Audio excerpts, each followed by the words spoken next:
नमो तस्सा भगवतो अरहतो सम्मा संबुद्धस्सा।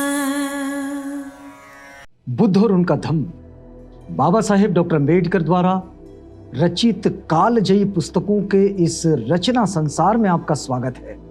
आप जानते हैं कि इस समय हम लोग बाबा साहेब डॉक्टर अम्बेडकर द्वारा मूल रूप से अंग्रेजी में रचित ग्रंथ बुद्ध एंड हिज धम्मा, इसका ये हिंदी अनुवाद आप तक पहुंचा रहे हैं।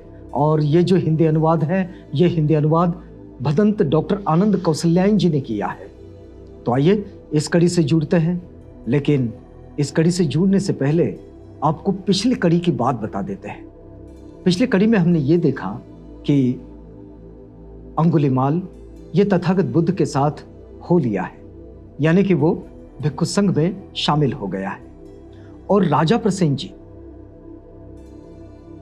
ये तथागत के पास आया है इसके लिए कि अंगुलीमाल ये बड़ा खतरनाक है और इसके कारण पूरी प्रजा परेशान है। तो प्रजा की इस परेशानी को दूर कैसे किया जाए, इस पर सलाह मशवरा करने के लिए राजा प्रसेनजीत इस समय तथागत भगवान गौतम बुद्ध के पास है। और ये जो वार्तालाप इनका चल रहा है, ये श्रावस्ती में अनाथ पिंडी के जेतवनाराम में चल रहा है। आइए इस कड़ी में आगे बढ़ते हैं। जैसे ही राजा प्रसेनजीत ने कहा कि भगवान, मेरे राज्य में अंगुलीमाल नाम का एक डाकू रहता है जो मेरी प्रजा को बहुत कष्ट दे रहा है। मैं उसका दमन करना चाहता हूं, किंतु मैं असमर्थ हूं। असमर्थ इसलिए हूं कि मेरे पास सेना नहीं है, इसलिए नहीं। राजा कहता है मैं असमर्थ सिद्ध हुआ हूं, क्योंकि राजा की पूरी सेना भी एक अकेले डाकू को रोक नहीं पाई। इतनी ताकत उस डाकू में है, मतलब इतनी चतुराई है कि वो इतनी बड़ी सेना को भी परास्त कर गया, उनको वापस लौट आया। तो तथागत कहते हैं, राजन, यदि आप अब देखें कि अंगुलीमाल की दाढ़ी मूछ मुंडे है, उसने काशाय वस्त्र धारण कर रखा है, वह एक भिक्षु है और न वह किसी को मारता है और न चोरी करता है, न झूठ बोलता है, एक आहारी बन गया है और श्रेष्ठ जीवन व्यतीत करता है, तो आप उससे कैसा व्यवहार करेंगे? तथागत कहते हैं कि हे राजन, यदि आपको यह पता चल जाए कि अंगुलीमाल उसने अपनी दाढ़ी मूछ सिर के बाल सब मुंडवा लिए हैं और काशाय वस्त्र धारण कर लिया है, और अब वो किसी की हत्या भी नहीं करता, किसी को सताता भी नहीं, बल्कि वो एक आहारी हो गया है, एक ही बार खाना खाता है और बड़ा शांत रहता है, तो आप उसके साथ कैसा व्यवहार करेंगे? तो राजा प्रसेनजीत का कहना था, भगवान, या तो मैं उसे अभिवादन करूंगा, या उसके आगमन पर खड़ा हो जाऊंगा, या फिर उसे बैठने का निमंत्रण दूंगा, या उसे चिवर तथा भिक्षु की अन्य आवश्यकताएं स्वीकार करने के लिए प्रार्थना करूंगा, और मैं उसकी रक्षा सुरक्षा की व्यवस्था करूंगा जिसका वो अधिकारी है। लेकिन राजा कहते हैं कि मैं ऐसा करूंगा कब? यदि वो वास्तव में भिक्षु है, यदि वो वास्तव में उसने सिर मुंडवा लिया है, दाढ़ी मूछ सब निकाल ली है, काशाय वस्त्र धारण कर वो एक श्रेष्ठ जीवन व्यतीत कर रहा है, तो मैं उसका सम्मान करूंगा, आदरपूर्वक उसके सामने खड़ा हो जाऊंगा, झुककर उसको अभिवादन करूंगा, उसके लिए बैठने का आसन बनाऊंगा, मैं उसके लिए चीवर दूंगा, मैं उसके लिए उसकी जरूरत की चीजें मुहैया कराऊंगा, और मैं उसे सुरक्षा प्रदान करूंगा। लेकिन प्रसेनजीत कहते हैं, लेकिन इतना दुष्ट और इतना पतित, ऐसा शीलवान हो ही कैसे सकता है? राजा प्रसेनजीत को विश्वास नहीं है कि इतना क्रूर व्यक्ति कैसे ऐसे शीलवान बन सकता है, कैसे ऐसे श्रेष्ठ जीवन व्यतीत कर सकता है। तो उस समय भिक्षु अंगुलीमाल भगवान से नाते दूर ही थे, तो तथागत ने अपना दाहिना हाथ निकाला और उसकी ओर संकेत करके कहा, राजन, यह है अंगुलीमाल। बिल्कुल पास ही बैठे थे। उन्होंने अपना दाहिना हाथ निकाला और दाहिना हाथ निकालकर उन्होंने कहा, यह है अंगुलीमाल। राजा आश्चर्य में पड़ गया। देखिए, राजा ने देखा तो वो जैसे गूंगा ही हो गया।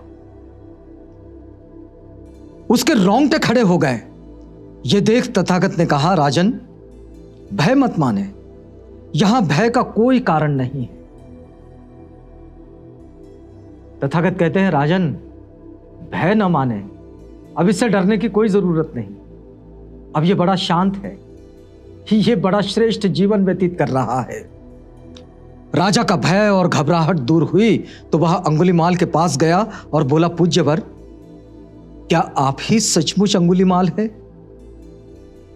राजा को विश्वास नहीं हो रहा था।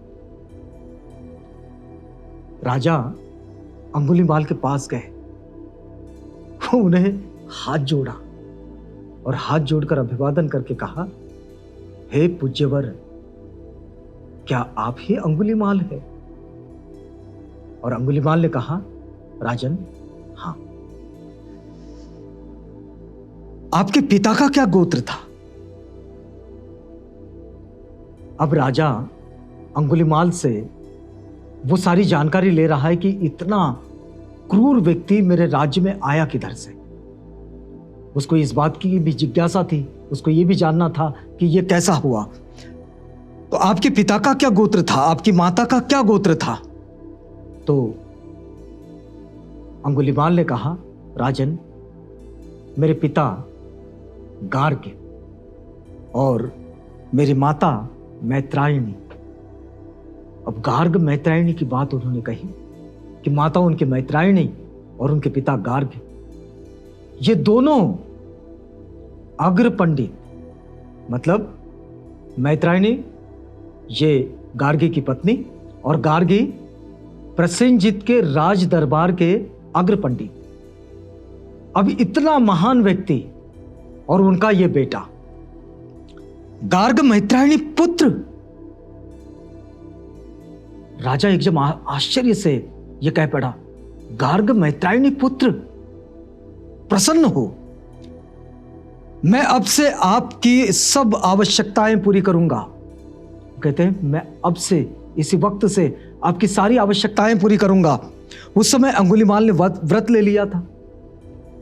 अब अंगुलीमाल ने व्रत ले लिया तो उनके पास में आवश्यकताएं क्या है? कुछ भी नहीं। तो अंगुलीमाल ने कहा कि देखिए, अब तो वह अरण्य में ही रहेगा। वो कहते हैं कि अब तो वह अरण्य में ही रहेगा, भिक्षा पर ही निर्वाह करेगा और 3 से अधिक चिवरों का व्यवहार नहीं करेगा। तथागत ने यह नियम बना दिया है, लेकिन अंगुलीमाल ने अपने लिए एक विशिष्ट व्रत धारण कर लिया है और वो व्रत यह है कि वो कभी लोगों के बीच नहीं जाएगा, वो अरण्य में ही रहेगा। आज भी अरण्यक भिक्षु के रूप में कई भिक्षु हैं और ये भिक्षु बिल्कुल इसी तरह से अपने जीवन को यापन करते हैं और पूरा भिक्षु जीवन ऐसे ही बिता देते हैं। देखिए इनका व्रत क्या है। उन्होंने कहा कि मैं अरण्य में ही रहूंगा, भिक्षा पर ही मेरा जीवन है और 3 से अधिक चिवरों का व्यवहार नहीं करेगा और मैं 3 चिवर भी पंसुकुलिक होंगे। मेरे जो 3 चिवर हैं वो पंसुकुलिक का मतलब हुआ कि कूड़े कचरे के ढेर पर मिले हुए कपड़े से बने होंगे। कूड़े कचरे के ढेर पर पड़े हुए जो कपड़े होते हैं उन्हीं से मैं अपना चिवर बनाऊंगा, वैसे ही रहूंगा। और उसने ये कहकर कि उसके 3 चिवर उसके पास है, राजा का निमंत्रण अस्वीकार कर दिया। उसने कहा, राजा, हे राजन, मैं तुम्हारा निमंत्रण स्वीकार नहीं कर सकता क्योंकि 3 चिवर तो मेरे पास है, तो मुझे चिवर की जरूरत नहीं और मैं अरण्य में ही रहूंगा। आपका राज दरबार अरण्य में नहीं तो मैं आ नहीं सकता। और इस तरह से उसने राजा का जो निमंत्रण है उसे अस्वीकार कर दिया, जबकि राजा प्रसेनजित ने इस बात के लिए उन्हें निमंत्रित किया था और वो बड़े प्रसन्न थे कि ये गार्गी मैत्रायणी का पुत्र है, कि गार्गी मैत्रायणी इनका पुत्र, जिसके विषय में वो जानते थे। उन्होंने स्वयं पहल करके उन्हें प्रशिक्षण के लिए भेजा था, गुरुकुल भेजा था। तब राजा भगवान के पास गया और अभिवादन कर चुकने के बाद एक और बैठकर बोला, भगवान ये तो आश्चर्य है, ये अद्भुत है। राजा प्रसेनजीत कहते हैं कि ये तो आश्चर्य है, ये अद्भुत है। आप जंगली को पालतू बना देते हैं। तो कहते हैं ये तो आश्चर्य है कि आपने एक जंगली को पालतू बना दिया, कि जो जंगल में उस राह से कोई राहगीर चलने की हिम्मत नहीं कर पा रहा था, वो आज इस तरह से ऐसा पालतू हो गया है कि ये इससे ज्यादा विनयशील व्यक्ति कोई हो नहीं सकता। इतनी विनयशीलता से आपने उसे भर दिया। आप तो भगवान अदांत को दांत कर देते हैं, आप तो अशांत को शांत कर देते हैं। ये क्या है कि जिसे मैं लाठी और तलवार से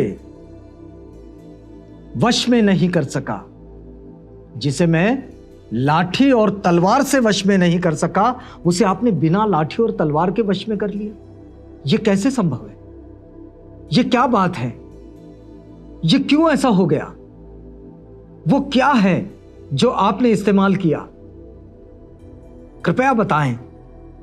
भगवान, मैं आपसे अब विदा मांगता हूं, मुझे बहुत से कार्य हैं। तो तथागत ने कहा, ठीक है, जो आप ठीक समझे आप जा सकते हैं। और तब राजा प्रसेनजीत अपने स्थान से उठा, अत्यंत विनम्रता पूर्वक अभिवादन किया और फिर वहां से चल दिया। अब इस तरह से ये राजा और तथागत, इनका ये संवाद यहां पर खत्म हुआ। राजा प्रसेनजीत ये समझ गए कि तथागत के पास वो शक्ति है जो किसी लाठी में, किसी तलवार में नहीं। तथागत सबको शांत करा देते हैं, जो उद्दंड है उनको अनुशासित बना देते हैं, और जो क्रुद्ध है उनको विनम्र बना देते हैं। तो ये क्रुद्धों को विनम्र बनाने की जो शक्ति है, ये शक्ति तथागत के पास जब है, तो तथागत को अभिवादन कर राजा वहां से निकल गया, क्योंकि उसकी समस्या का समाधान हो चुका था। जिस डाकू अंगुलीमाल से वो परेशान था, वो अंगुलीमाल अब तथागत का शिष्य बन चुका था और भिक्षु संघ का बड़ा एक आदर्श भिक्षु और एक श्रेष्ठ जीवन की ओर निकल पड़ा। ये भिक्षु के रूप में उसके दर्शन राजा प्रसेनजीत ने कर लिए थे। आगे की बात से आपको जोड़ेंगे, लेकिन यहां हमें रुकना होगा। रुकते हैं इस वादे के साथ कि कल आपसे पुनः भेंट होगी जब हम इसी बात में आगे बढ़ेंगे। तो तब तक के लिए हमें इजाजत दीजिएगा।